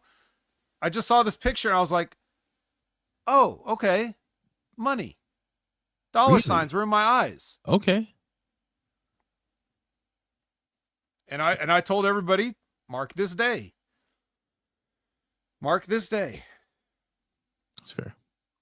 It's more important to have my designation than WWE's designation. Because we were just talking about two people that with Stephanie Vaquer and Giulia that I already had given the stamp of approval. So mark my words, Cappuccino Jones. Well, there is a if you go to I think there's a video on who is Cappuccino Jones. If you actually type in who is Cappuccino Jones, I just went on what do you call it, on YouTube, and there's like a little quick breakdown on the kid. So with some pictures, I mean, we can actually. I'm not gonna play no audio, but you can take a look. Now there are, if you were to like look at Cappuccino Jones in like a Google search, may come up with some videos. There is some like unrelated project of Cappuccino Jones that looks like a blaxploitation movie. That's not him, but okay, but still. All right, I'm gonna look this kid up, man. Let's see. Look at that. Oh wait, let's take a look at some of his stuff here. Here we go. What the fuck was that? Maybe that was the decaffeinator. How tall is that kid? He's an athlete. 6 feet. He's got a good physique too, right? Yep. He's got the coffee gimmick going. Okay. Wait, let me see. He comes. He's walking to the ring right now, ladies and gentlemen, with a t-shirt, a white t-shirt for those just listening on audio, and it looks like a cat, a Garfield-like cat holding a cup of coffee. Looks like he's had a rough night. He's coming to the ring with a Starbucks cup. He's handing it. Is he going to hand it to a young lady? What's he doing here? Oh, well, he gave the coffee. You know the thing. Oh, they're like the Keurig cups. No. He gave the cup to a fan. But what I liked is he gave the kid, you know, that little ring of what is it, a cardboard that they put on your cup so you don't burn your hands on the cup. He just threw it at the kid. He's like, "Here you go, kid." Nice. That's good. Good for him, man. I don't know who he is, but he's over. Yeah. Oh, and Frank don't like him? Oh, he's definitely over. Oh, yeah. To the moon with this kid. Well, that's racist, Frank. Would you stop? Yeah. But it's a good bet. Like if Frank's not into you, you're probably a good wrestler.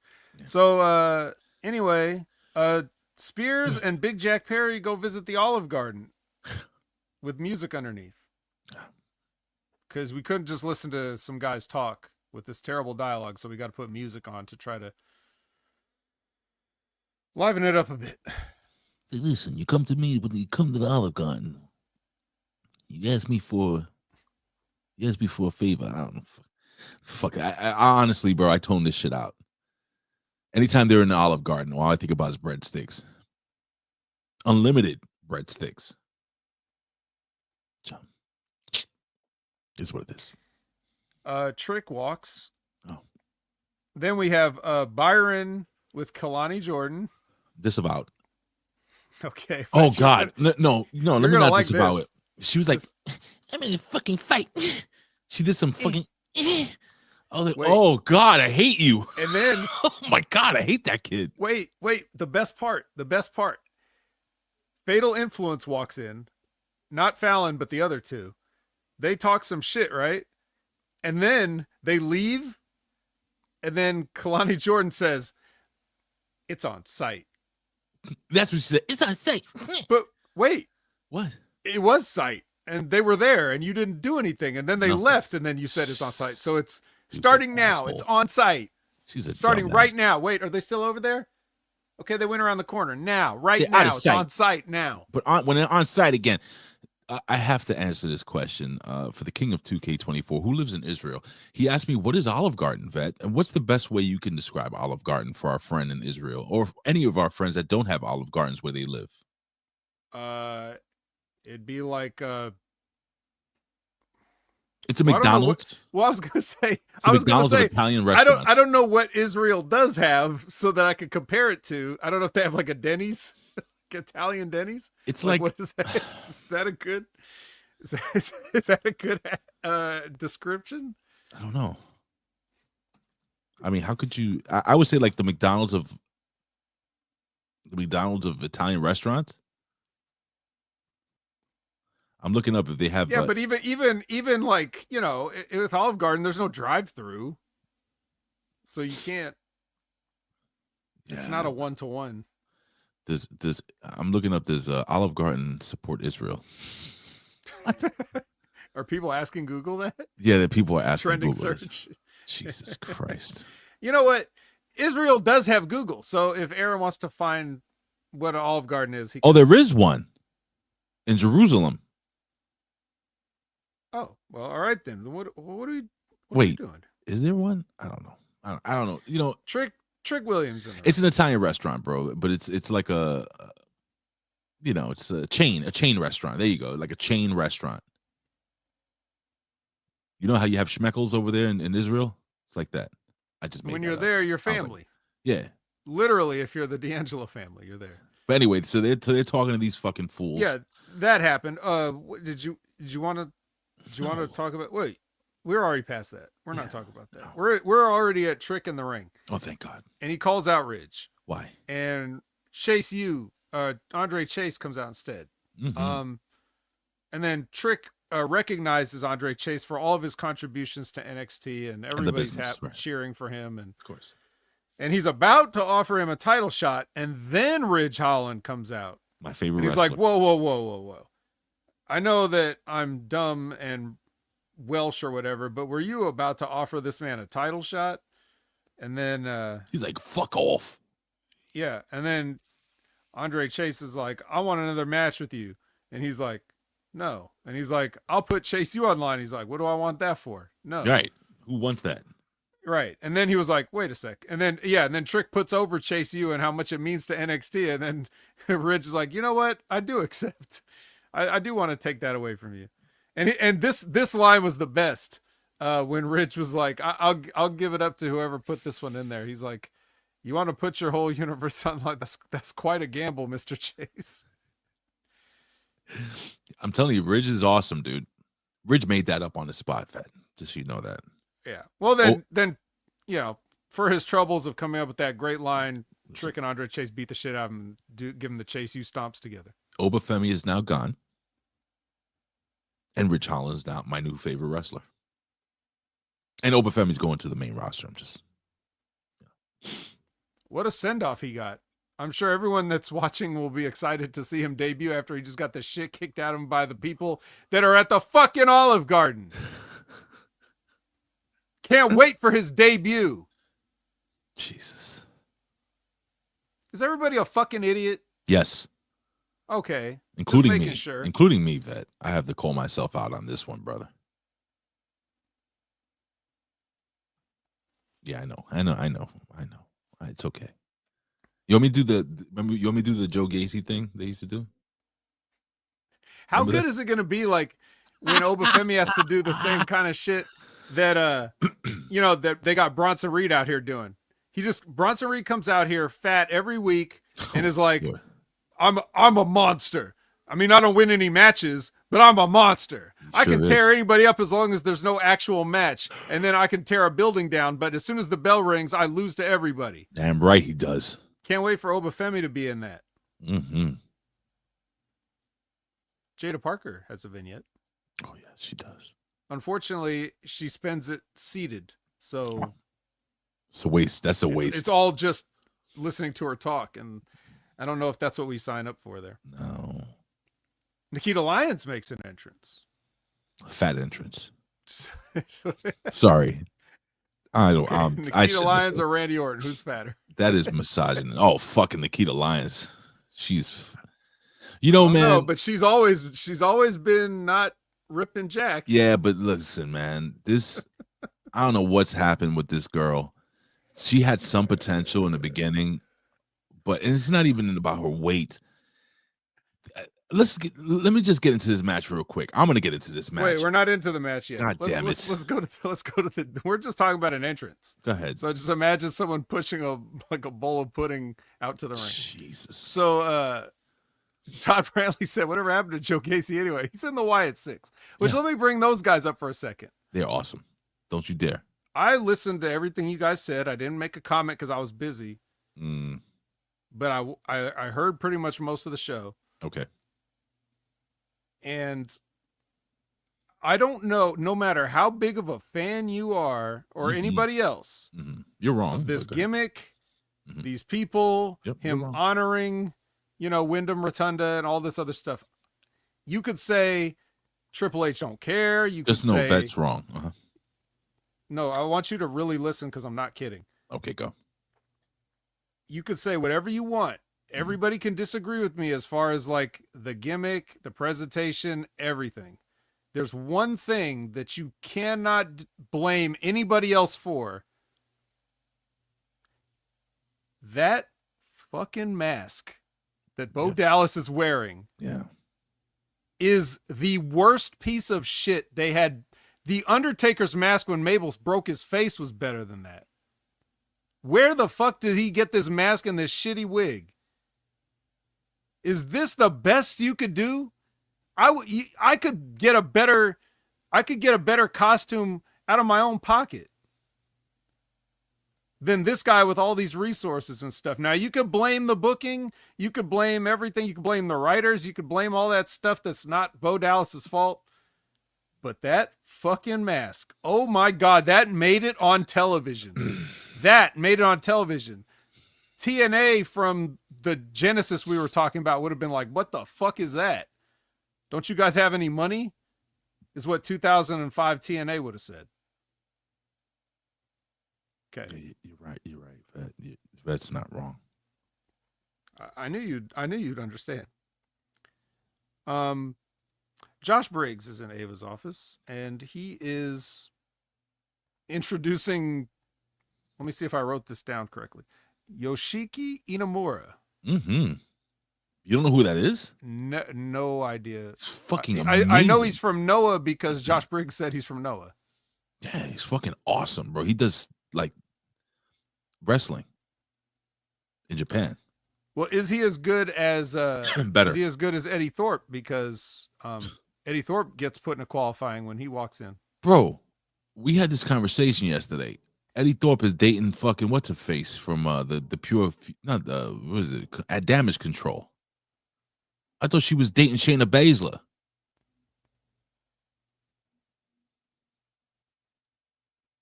Wait, why do I care? Sorry. You talking about Dakota Kai? Yes. Yeah, dude, they lived together. They were posting stuff all the time. Yeah. Am I living in fucking crazy world? Wasn't she like married to Shayna Baszler or some shit? Not quite married, but basically, they acted like a husband and wife. I was like, how did anybody not know that? Or why was Jimmy? Well, Jimmy Uso? Jimmy not knowing something doesn't really surprise me. Okay, fair enough. But yeah. Well, they were roommates. Yeah. Anywho, as we continue here, Vet. Adriana Rizzo versus Nikkita Lyons. All right. Before you say anything, I know that. Look, I'm not a vengeful person, Ray. I try to put myself in positions where vengeance is not required, but I know that if I ever had to exact my revenge on somebody, I would start with a sunset flip. Vengeance is mine, saith the Lord. That's a quote of the good book. And with that being said, the Lord did a sunset flip. Shut up. He smote him with a sunset flip. That how do you think the Egyptians were taken out? Wasn't the Red Sea? It was a literal sunset flip. He The flipped the sun on him. First and foremost, this match was sloppy as all fuck. Number one, Adriana Rizzo is so green. I haven't used this term, but she's green like a banana hanging off of a tree. So fucking green. And then you got fat Nikkita Lyons now who comes out. And you know why I've turned on Nikkita so much? No, please Let share. me. Well, because it's one of those things where you're given everything. For Harris. That too, but she was given everything. The pub, she was on fucking TMZ. Everybody was fucking. She was viral. She was in the booth singing. And you get hurt because you're not taking care of your body. So it makes me feel like you don't take care of this. I'm sorry, you don't take this seriously. And then it takes you fucking like 2 years to come back from 2 leg injuries. Okay. And then you're twerking on goddamn fucking Instagram, whatever the hell, or wherever social media platform she is with a knee brace on. She's twerking instead of working. It wasn't like a sumo exercise or something? No. And then instead of coming back and possibly I'm going to use Dakota Kai as an example. Dakota Kai has been gone for quite some time. She came back with fucking muscle tone. She's still a smaller wrestler, like thin and stuff, but she came back. Like, I was like, oh shit, she's in pretty good shape. She's tan. She looks good. Good for her. Nikkita Lyons comes back 50 pounds heavier. And it's like she's getting worse. Vet, come on. She's getting worse in the ring. So they got these two shitty wrestlers, if that's what you want to call them in the ring, doing dumb shit. This match stunk. Nikkita Lyons is so bad they took her finish away. Yeah, it's not a good faith sign from The Office when they tell you your finish is the Vader bomb. Jesus Christ. The Hammer says she's on the chopping block. I don't disagree.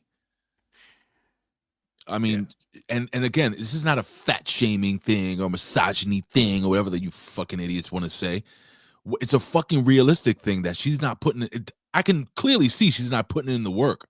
Are you sure that the reason that she was injured isn't because she's karateing too hard? Bro, she's too fat. She doesn't give a shit. I don't think she gives a shit. She's probably making way more money on social media. So just stick with that. Bro,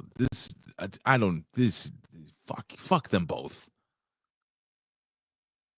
Well, anyway, Ray has done a 180. I remained where I was from the beginning, like I always do. And she does hit the Vader bomb to win. And then, of course, Rizzo, the babyface, I guess, still got it.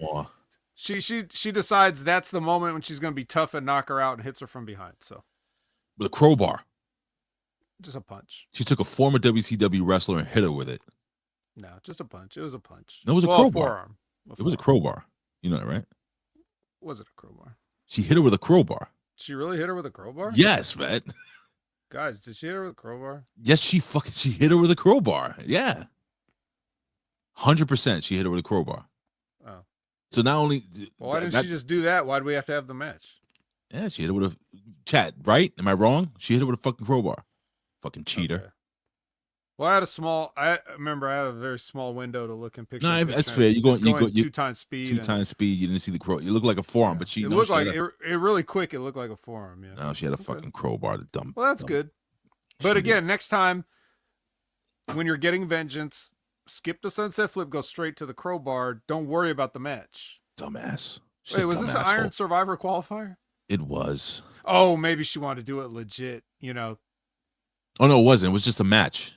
Oh, then yeah, go skip the sunset flip, go for the crowbar. Between 2 shitty wrestlers. Take the gun, leave the cannoli. Leave the gun, take the cannoli. Andre Chase pep talks the U. Mm-hmm.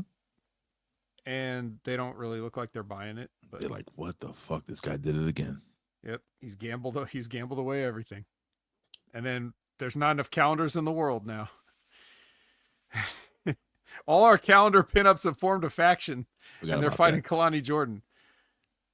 Javon enters. Mm-hmm. Progressive presents Zarya. More specifically, her promo. Yeah.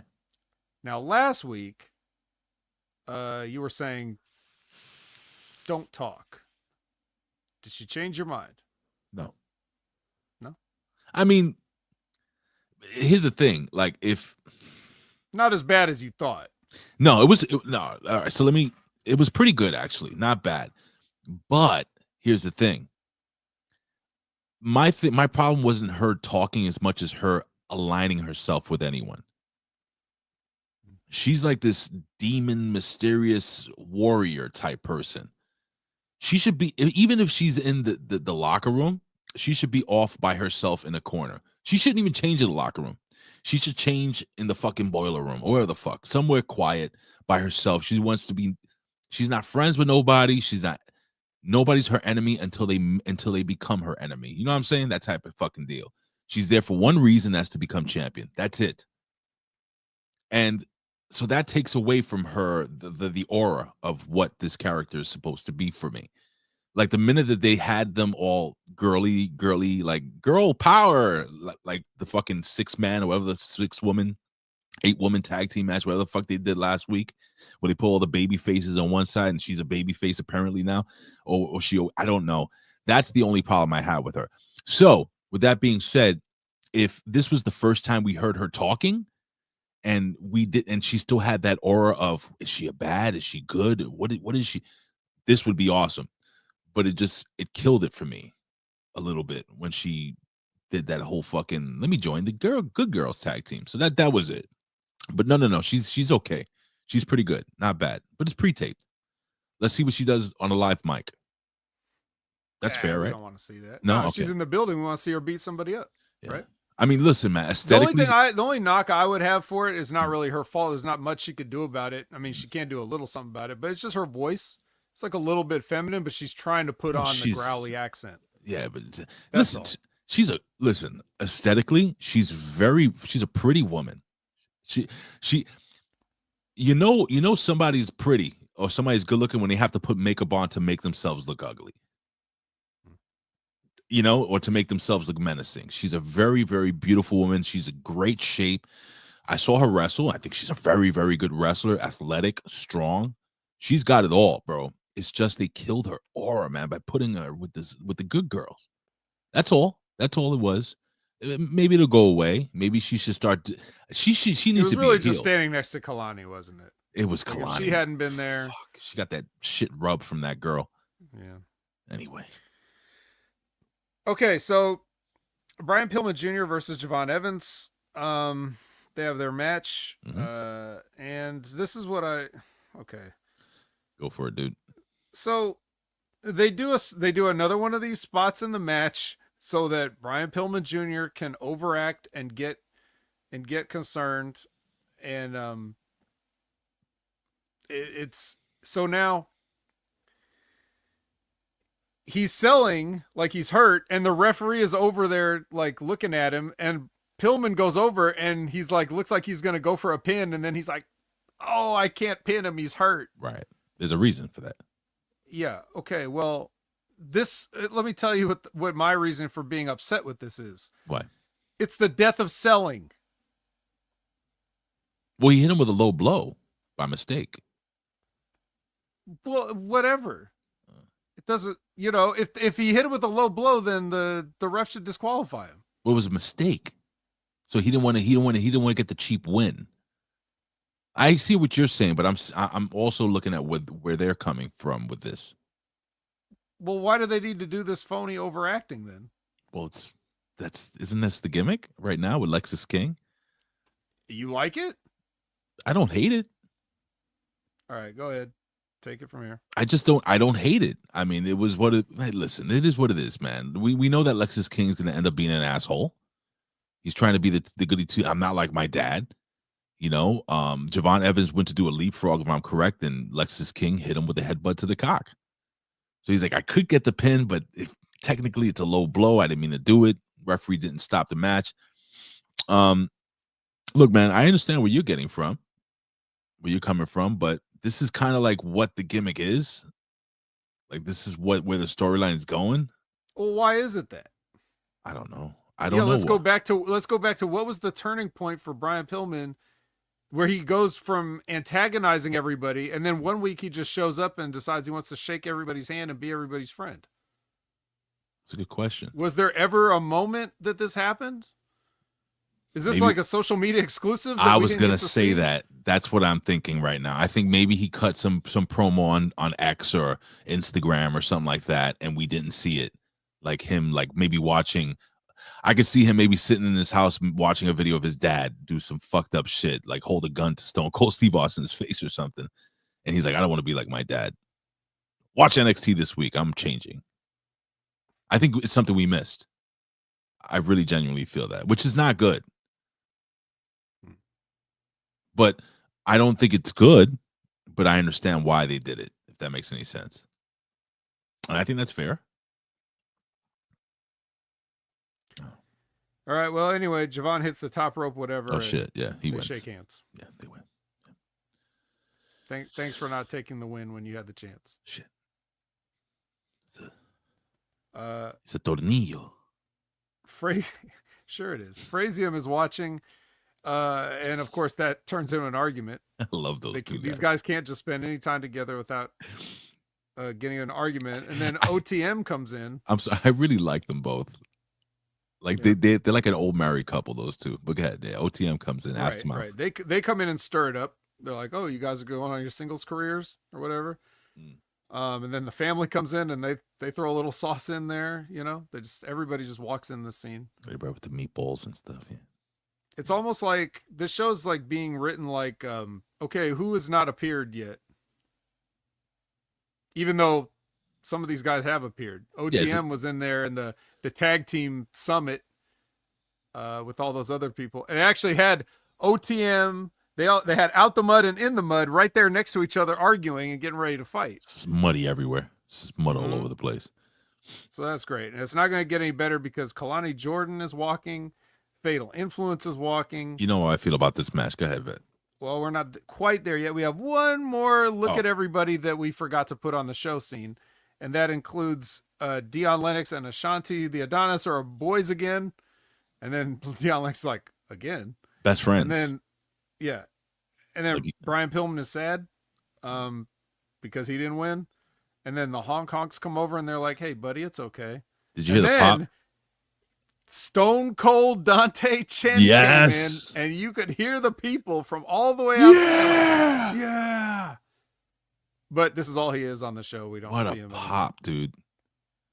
Bro, why aren't they going with that? We have to start watching Level Up.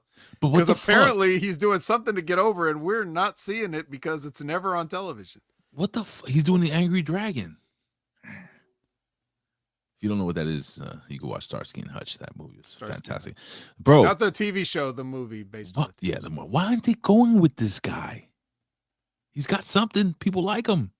Oh, because, and this is what Zane Vicious has been waiting for all show, because Gallus walks in. No, fuck this. I'm done. See? Yep, they walked in. Okay. I fell asleep. Now, Ray has disavowed this, but it's time for the main event. Nope. It is Kelani Jordan challenging Fallon Henley to regain her Women's North American Championship. No thanks. Sidebar. I'll ask you a question that you can't answer. Is it weird that NXT has had this mid-card title long before the United States Women's title existed? It's fucking weird. I guess they wanted to see, will this work? I don't fucking know. It's developmental for title belts? I don't fucking... Yes. Let's develop this championship. Let's see if this belt gets over, folks. Yep. Let's put on the most unlikable person on the entire roster. Yes. Anyway, Vet's going to be reviewing this match. I'll just sit here and, and wait. All right. So anyway, main event, Kelani versus Fallon. I can't believe I typed that. People are fighting backstage. I'd rather see more of that. I can't believe I typed that. Fallon wins with the Famouser and some help from the other two. I can believe I typed that. But then the brawl from backstage spills out to ringside. I believe that too. And now I don't want to see this brawl because the match is over, and that's whether Gallus is in this brawl or not. I don't want to see it. I've had it up to here with fucking brawls on wrestling television. My night ended at the end of the Faxium thing, or the OTM thing. That was my main event, the OTM thing with D'Angelo. Yeah. So why is this the main event? Because this is the #1 women's promotion in the world. Oh, fuck me.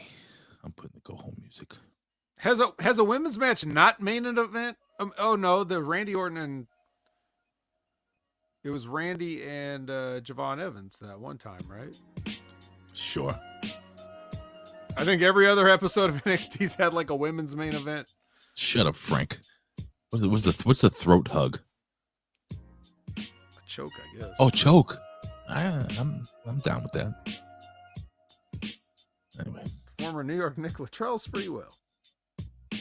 That's right. What was the coach? Do you remember the coach he choked? Oh, when you say it, I'm going to be like, oh, yeah. I don't remember his name either. Oh, you don't remember? Oh, with the beard.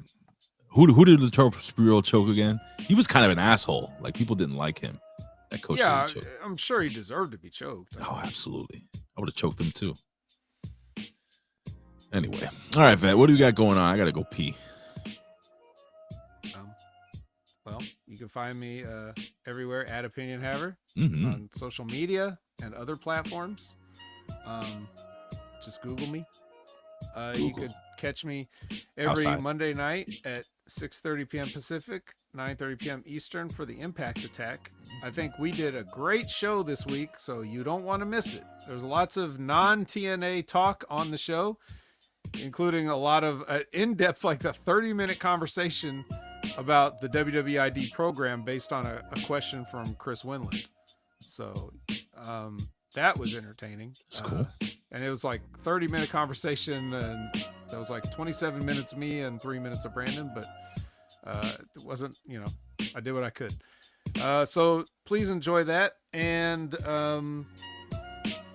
every Sunday at 8 a.m. Pacific, 11 a.m. Eastern, you can join Jimmy T and myself for the Wreckage. A whole week of AEW crammed into 2 hours or so. It's an amazing feat, and it also shows you that a show can be properly paced. Facts. Yeah. So maybe the fact that it's AEW that we're talking about may be ironic, but whatever. Don't you think? Yeah. Join us. That's where you can hear about, first looks at Cappuccino Jones and other things. You just don't want to miss a live Wreckage whenever you get the chance. But if you don't get the chance live, be sure to check Channel Attitude and get that replay, because it's definitely worth it. Time and money. So, like I said, 8 a.m. Pacific, 11 a.m. Eastern, every Sunday morning. And you guys like Rib Rogers, right? You like wrestling, right? You like wrestling with Rib Rogers, right? And you like Q&As, right? You guys ask questions all the time, and we don't have time to talk about them because we're talking about NXT or something else. But here is a show just for your questions. And guess what? That's right, bitches. I'm on this show too. This week, second week in a row, I will be fielding your questions and hanging out with the guy that's the reason I'm even here in the first place, Rib Rogers. So if you missed last week, it's still available to replay, and you can enjoy that. Fastest 90 minutes I've ever done on podcasting, Ray. Time just flew. I was like, what has this been, 5-6 minutes? It's like 45 minutes have gone by. And we had a great time, and you will too. So tune in for part 2 as I help Von Lilas out, and should be back at your regularly concrete scheduled time. At least this week it's going to be 8 a.m. Pacific, 11 a.m. Eastern, because that's a good concrete time for me. After that, I don't know what they'll go with, but like, subscribe, notification, and you'll be taken care of there. Of course, Stevie Richards' show, he has a show. You guys seen this show? Yeah, look at this outdated picture. He's got way more subscribers than that now. And there's a reason, because he's offering a unique talking points that other shows just really aren't covering. So that's why you want to hang out with Stevie Richards every Friday. I don't know exactly when the show drops, but it comes out on Friday on YouTube and podcast version. Wait, I think I do have the updated one. Yeah, here we go. This is the Steve. I think what are they? Here we go. This one, right? Even that might be a little bit. I don't know. Don't they have 1 million subscribers by now? No. They had 1 million. No, not anyway, yet. They got about 1 million, and you could be 1,000,001. So just go follow them too. I haven't heard much of anything from anybody else, but if I get any updates, I will point you in those directions too, right? All right. I'll just make this short and sweet because I do have to really use the boys' room. This week, the Pro Wrestling Reflection is going back in time. They're going back to 2001, and they're going to review WWE Vengeance, December 9th, 2001. This is the night Chris Jericho faced off against The Rock, Kurt Angle, and Stone Cold Steve Austin for the unification. Who will be the ultimate? Who will be the undisputed World Heavyweight Champion of the WWE? Tune into Tommy Wonder and the Professor this week. This Saturday, it'll be also available tonight live on my Twitter, a video form. You can check that out there. So check it out, the Pro Wrestling Reflection, and that's pretty much it. Oh, don't forget, if you missed, what was it, yesterday's show, it was me and Jimmy T, and we did we broke it down Monday Night Raw, so you can check that out. I Like It Raw. It's right here on YouTube. If you guys are watching on YouTube, check it out. Check out yesterday's show. And that's about it, Vet. I really don't have much going on. I'm gonna hit up Matt Schaffer. We're gonna be taking over the reins here. And yeah, it's gonna be fun. Again, I have to pee. So with that being said, I don't want to pee on myself. So thank you guys for joining us here. I look forward to this every single Wednesday, not just because it's my first day off, but because I love you guys. And I love the Vet. I do. I'm not in love with him yet, but I love him. He's a good man. He's a good man. Good guy. Is that right? The best in the world. Best man in the world. That's right. Later, guys. God bless. Peace out. What's your name, fella? Triple H.